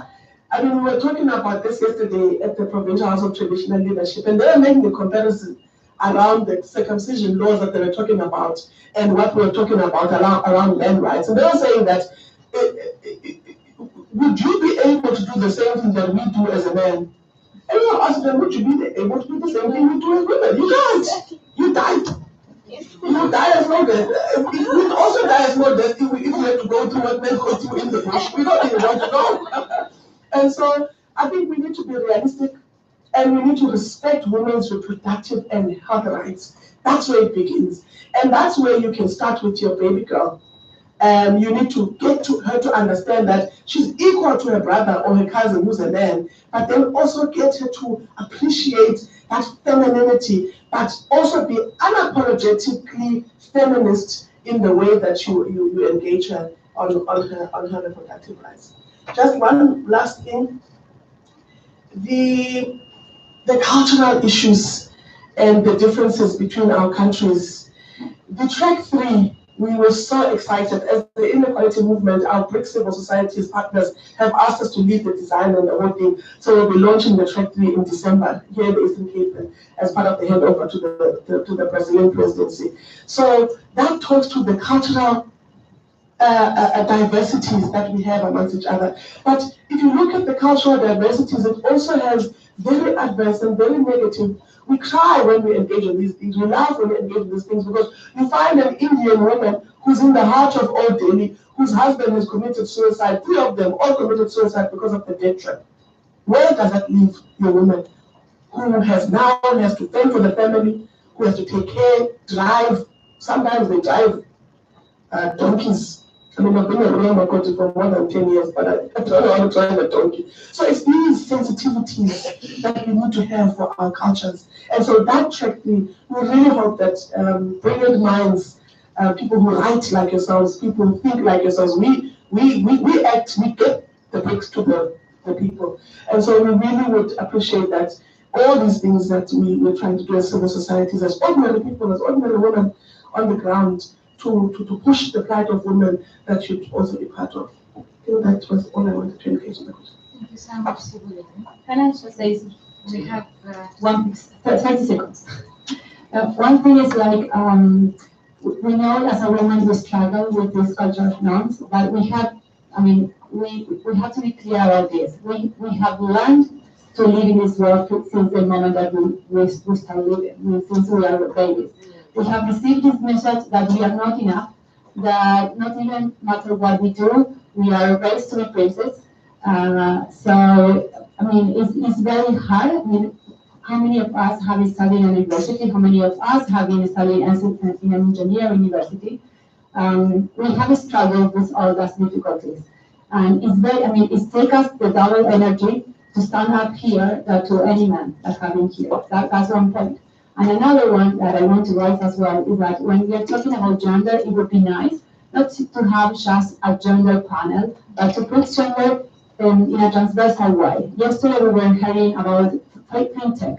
We should put up, it doesn't matter if it's a woman or a man, but put someone there, especially about fintech in gender, from a gender perspective. If we're talking about the future of work, put someone that talks about a gender perspective from that. Because otherwise, it's like all those people that are interested in gender come here, but you are not reaching those that are talking about other topics.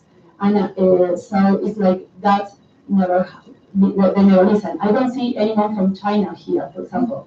And yesterday, but it was full. So it was like, while we're talking, I'm just saying because it's what I see. Yeah.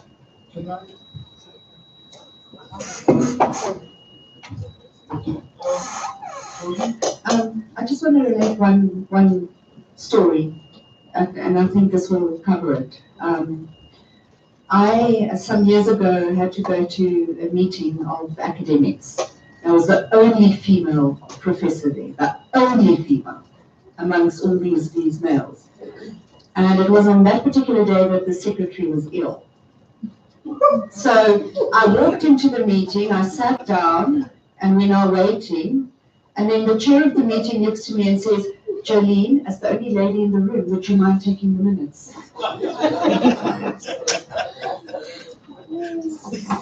So, I just want to say that I don't bring anything to the table, I brought the table.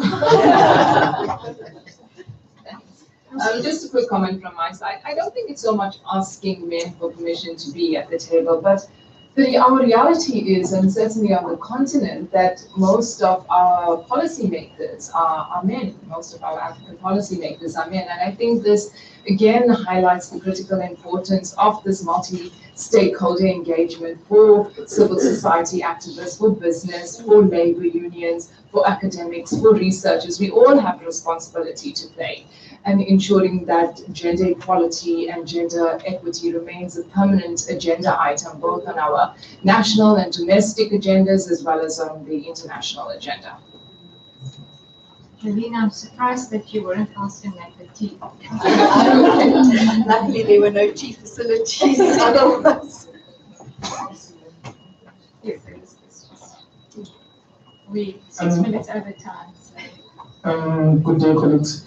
I've been listening to the comments, so I just want to raise one of the interesting comments. So the idea is to settle the issue of inequality But what I would like to suggest is to make sure that when you settle the issue of inequality at the Agenda 2030, we don't want to see men fighting against women. We don't want to see men sitting there in the front saying all women are executive directors. We have all women owning the manufacturing industry without men. We see men fixing the roads, only the women are sitting in offices. So at least when you settle the issue, you have to at least include women. For example, if you look at the calendar, it has 12 months. But let me just find out, on the side of men, we have Father's Day, but we have Women's Month, Women's Day, and everything about women already. The calendar is running out, so at least include some men. So that's my comment.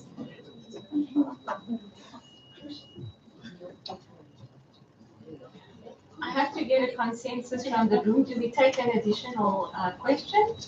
Is it? Or there's an opportunity to close the remarks, or can we just speak in We've already said it. So just to have a minute, colleagues, to say one last thing. I think what we also need to understand is that when we talk about gender, we're not talking about men and women only. There are women who don't see themselves as women, even though they look like women.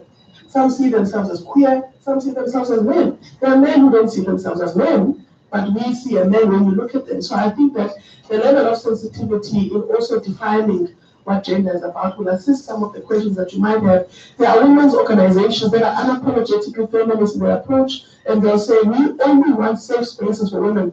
We don't want any men in any space. There are also those that will say there's an inclusive approach to advocacy, who say we need the men, we need to raise the boy child in a certain way that will not continue the perpetration of gender-based violence and so it's those schools of thought that you must keep in mind and also appreciate that it's towards the same the perfect goal where women will be better than men. So do we have consensus? Do we allow a last question or do we close? So if there are any other questions, I think we can discuss those issues over lunch. Just in closing, thank you very much to our esteemed panel for a very interesting and enlightening discussion. We are looking forward to see how we can develop institutional mechanisms to better the lot of women in Brics countries through the different platforms that currently exist. Thank you very much.